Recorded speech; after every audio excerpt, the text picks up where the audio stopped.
Daniel Vilela, muitíssimo obrigado pela presença, cara. Pô, que honra ter você aqui hoje, trocando essa ideia conosco, Daniel. Valeu mesmo, velho. Valeu, Pablo. Obrigado aí pelo convite. Boa noite, André. Boa noite aí a todos que nos assistem. O prazer é todo meu. Eu não sei se era sacanagem ou não. Você falou que era para tomar uma cerveja e tal. Tá aqui Mas do é. lado, com limãozinho em China e vamos em frente. Pablo Costa, Um brinde. começar com uma Pois não. pergunta na maciota aqui. Daniel Vilela. Não tenha medo de responder isso, por favor, fique à vontade. Calma, O André. Goiás, É isso, combinado. o Goiás é grande Daniel Vilela. Pô, esse atacante que chegou aí já tem que devolver esse cara logo, rapaz. Não conhece nada de bola, de história. Aliás, o Goiás só está tendo história, né? O presente tá danado. Olha, Nós já estamos entrando no mesmo ritmo do Vila, só vivendo de história. ô Daniel, sabia que eu tenho essa impressão, cara, em relação ao Goiás? Eu acho que a gente viu o auge de um clube, assim. Talvez dê a baixa, o Atlético assuma aí por um tempo o protagonismo do futebol goiano, depois volte, sabe? Mas eu tenho a impressão que entrou num período de vacas magras. Eu não sei se uma desestrutura financeira, administrativa que o Vila Nova, que o Goiás é um patrimônio que lhe dá alguma robustez, né? O que o Vila não tem. E esse é um problema para a torcida, para a gestão do Vila Nova, né? Talvez a gente tenha vivido um auge mesmo. Eu não sei se o Goiás ele vai conseguir. Eu nem fico puto com o cara, sabia? Porque não, mas eu quero Bichinho, entrar né, nesse papo com mais profundidade com o Daniel, sabe? Deixa eu me dar uma boa noite aqui, porque eu quero perguntar da experiência dele com esse tipo de jogador, como o Aleph Manga mesmo, nas categorias de base do clube. Um menino que chega desesperado, não sabe de onde, cara. E assim, é a única chance da vida. É o prato de comida da vida, assim. Eu quero que você conte histórias de vestiário que você viveu nesse sentido. Mas deixa eu me dar primeiro uma boa noite para a rapaziada aqui geral que está mandando aqui. Eu só puxei o saco do Rafael e fica paia, né, cara? Vamos lá. Boa noite, Flavinha, a todos. Já dei meu like para não perder tempo. Esse é o recado, Flavinha. Já chega deixando o like. Estamos com 66 pessoas ao vivo aqui no YouTube. Muito obrigado a todos vocês que nos acompanham. Já chega chegando com like, porque não tem ingresso. O ingresso é o like. Você trocar a ideia aqui conosco. Muito obrigado pelo toque, Flavinha. Um beijo para você.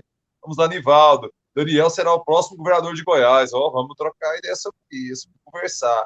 Estamos aí, Aurélio. Boa noite. Muito obrigado, meu velho.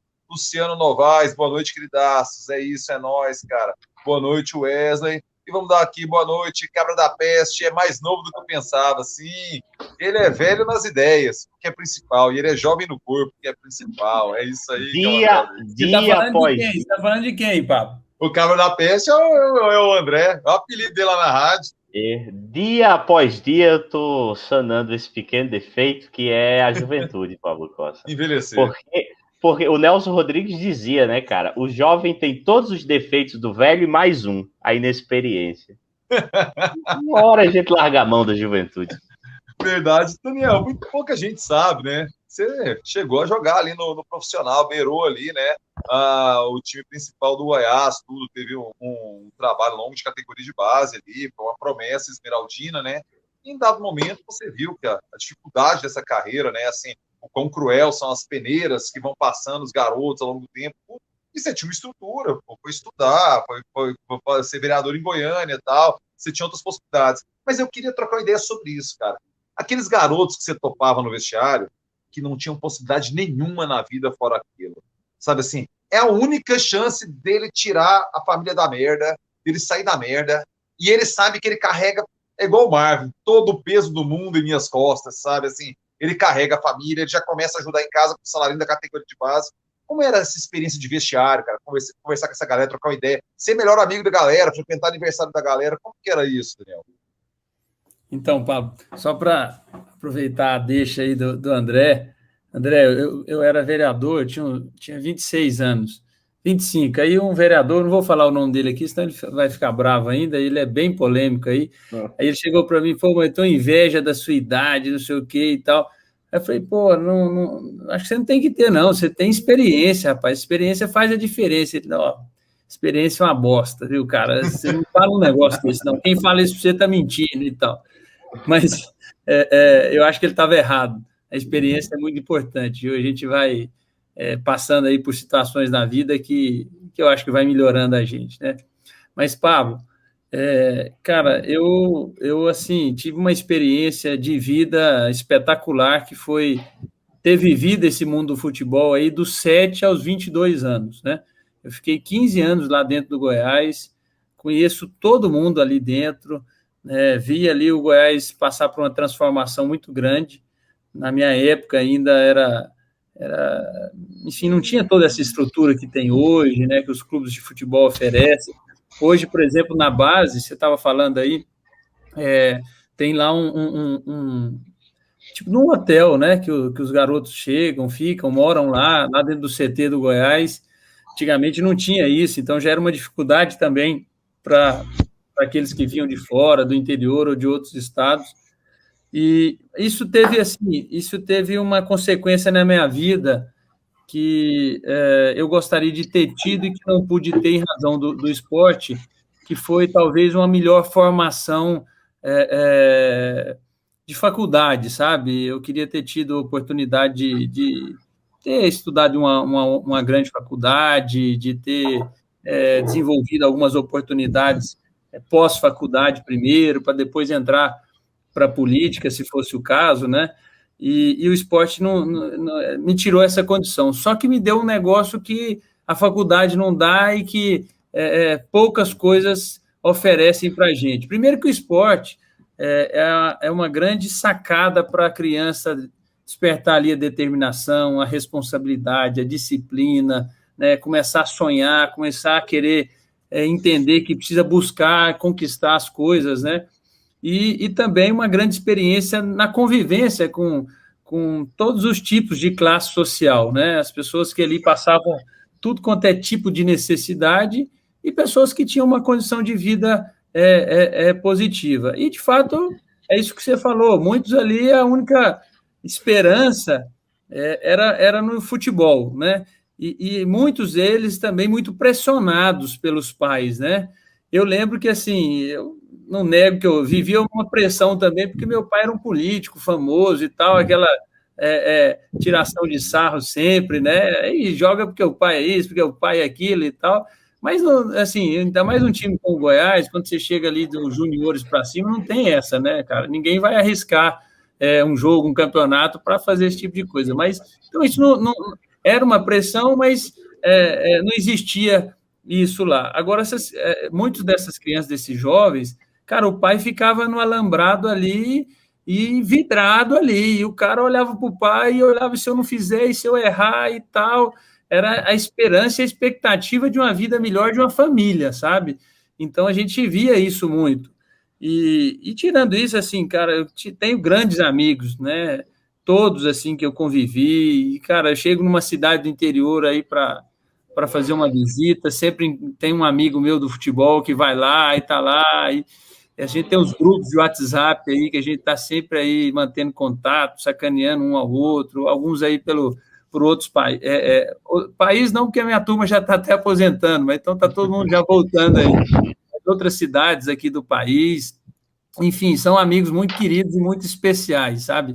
Pessoas que a gente tem uma amizade verdadeira, que a gente cresceu junto, enfim, tenho grandes e talvez os melhores amigos são da minha época de futebol. Duas perguntas de uma, Daniel, ainda sobre futebol, né, cara? Porque eu acho que são as duas grandes obsessões do brasileiro, né? Futebol e política. Já citei o Nelson Rodrigues uma vez, vou citar outra. O Nelson dizia: não se faz política e futebol no Brasil com boas intenções. Muitas vezes é o mau caratismo que decide uma partida ou uma eleição. Pergunta é: qual ambiente é mais sujo, Daniel Vilela? Política ou futebol? E a segunda pergunta, para emendar, uma coisa é jogar com o sujeito, outra coisa é assisti-lo no treino, no dia a dia. Qual foi o maior jogador que você viu jogar no Goiás ou no Atlético e tal, assim, no treino, no dia a dia e tal? Eu gostei dessa segunda pergunta. A primeira é mais capciosa, mais difícil de responder. Mas é o seguinte, por mais que as pessoas tenham uma outra imagem, pelo menos eu convivi no Goiás, né? O Goiás se tornou minha segunda família, minha segunda casa. E eu ia para o Goiás todos os dias. Depois você chega num patamar que você treina cedo e à tarde e tal. concentração. Então, você vive mais lá do que com a sua família. O futebol, cara, por mais que tenha aí cartolagem, isso, aquilo, eu tive uma experiência muito negativa nesse aspecto, foi quando eu fui disputar a Série B do Gama, pelo Gama, em Brasília. E aí lá já estava meio decadente o time, e aí o empresário meio que comprou o time, sabe? Então os jogadores dele tinham que jogar. Se não jogasse, e aí quem não era do jogador dele, desse empresário, ficava no banco e o treinador aí trocava, aí o cara não aguentava a pressão. Mas o ambiente do futebol não é tão ruim assim como as pessoas falam, sabe? E o craque, meu amigo, não tem conversa. Todo mundo quer botar o craque para jogar, pode fazer a sacanagem que for. Até o jogador sacana, né? Porque tem também um jogador mais invejoso, um cara que fica puto, o cara que vai para o banco e tudo. Mas assim, o time não fica sem o craque, quer pôr o cara lá para jogar, porque todo mundo vai ganhar com isso, né? Do goleiro ao treinador, o craque vai jogar. Então, assim, acho que o ambiente do futebol é melhor, respondendo objetivamente aí a sua pergunta. A política já tem muita gente matreira, muita gente já experiente, muita gente que acaba fazendo as coisas pensando só nele ali, né? É um negócio mais complicado. Mas também não posso só criticar, não. Tem muita gente boa na política também. Sobre a segunda pergunta, cara, eu joguei com muito cara bom, viu? Isso que o Pablo estava falando, né? Eu vivi desde menino só timaço do Goiás, sabe? Quando eu comecei a entender de futebol, de frequentar os estádios com meu pai, eu lembro que o primeiro jogo que eu me lembro de ter ido no Serra Dourada foi aquela final Goiás e Flamengo da Copa do Brasil, 1990, né? 90. Acho que eu tinha uns 7 anos, mais ou menos, 6 anos, e eu fui, já era um timaço do Goiás, né? Depois eu fui acompanhando tantos outros craques, eu ia para o estádio, ia para a torcida, eu sempre fui um apaixonado do estádio e do futebol. E depois, como jogador, no profissional, eu acho que teve 2 jogadores que se destacaram muito. Assim, um zagueiro foi o André Cruz, não sei se vocês lembram dele, foi até para a Copa de 98, um canhoto. Aquele cara tinha uma habilidade, e era um Jogou cara... na Itália, né, cara? No Napoli e tal. Muitos anos na Itália, né? Faz muito tempo que eu não falo com ele, mas um cara extraordinário, um gentleman, uma pessoa... Só que ele pegava a bola e colocava onde ele queria, com aquela canhota, né? Porque tem aquela lenda... batia, tem aquela lenda de zagueiro canhoto, né? Passar susto e tudo. Cara, ele não passava... Ele até passava um susto, mas com a habilidade dele, né? A bola vinha, tá no peito, tá no pé, botava onde queria e tal. Então era um negócio bonito de ver. Só que ele já estava no final de carreira também. Passava a semana inteira no departamento médico, só queria ir para o jogo no domingo, né? Outro cara que é um grande amigo meu, 2 caras geniais no futebol, que são grandes irmãos meus, que também tinham uma técnica muito aguçada. O Alex Dias e o Rodrigo Tabata. Tabata está lá no Catar, é quase um sheik já lá. O sheik é apaixonado. Tá rico, viu? Não fala isso não. É bilionário lá e não quer voltar mais para o Brasil, não.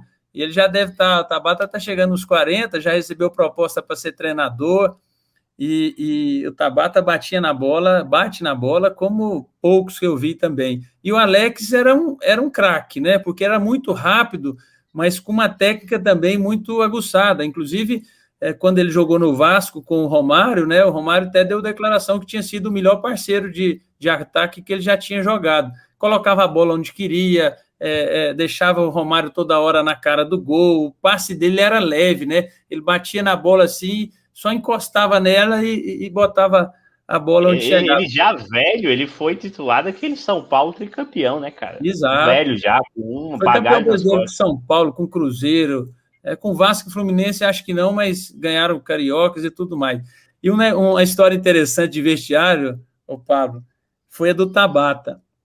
A gente tinha chegado da Taça São Paulo de juniores, aí uma galera subiu lá para o profissional, e nós estávamos ali na Serrinha, onde hoje a concentração, tinha um vestiário embaixo. Aí tem um amigão meu, zagueiro, mora aqui em Goiânia, chama João Paulo, era canhoto, craque também, foi até seleção brasileira de base e tal. O problema dele é que tomava uma cana danada, igual essa aqui. Se ele estiver me assistindo aí no Instagram, ele vai ficar puto, mas ele sabe que é verdade, o Jota. Mas ele é uma figura, cara alto astral.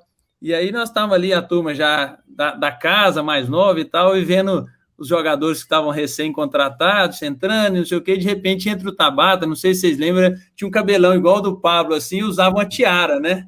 E japonês, ele era baixinho, assim, meio troncudinho, e ele saiu do vestiário, assim, com a roupa, com a caneleira grande, assim, aí o João Paulo olhou, rapaz, você tá louco? Isso não é jogador, não, tá errado, você é assustado com o estilo dele, assim, né? Aí chegou lá, vê se tem lógica isso aí ser jogador, gente. Da onde que surgiu isso? Onde apareceu? Aí o Tabata entrou lá no estádio da Serrinha, rapaz. Ele pegou a bola e deu uma batida nela, assim, que o João Paulo olhou, meu Deus do céu, quem que é esse aí, né? E ele pegava e ia treinar falta, essas coisas, era piada, ele batendo na bola. Mas ele chegou aqui ainda um pouco muito novo, meio rebelde e tal, brigava com os treinadores, porque depois ele foi amadurecendo, aí tivemos aquele time que ficou em terceiro lugar no Brasileiro em 2005, e ele arrebentou, foi bem, e depois já foi para o Santos com o Vanderlei Luxemburgo, e aí foi para fora, né? Deixa eu me colocar aqui a participação da rapaziada. Então, muito obrigado aqui pelo Bruno Miguel. Valeu pela fortalecida, meu velho. Muitíssimo obrigado. Se você estiver de boa aí, fortaleça também o astral aqui da nossa live. E aqui a participação da Ava, nossa amiga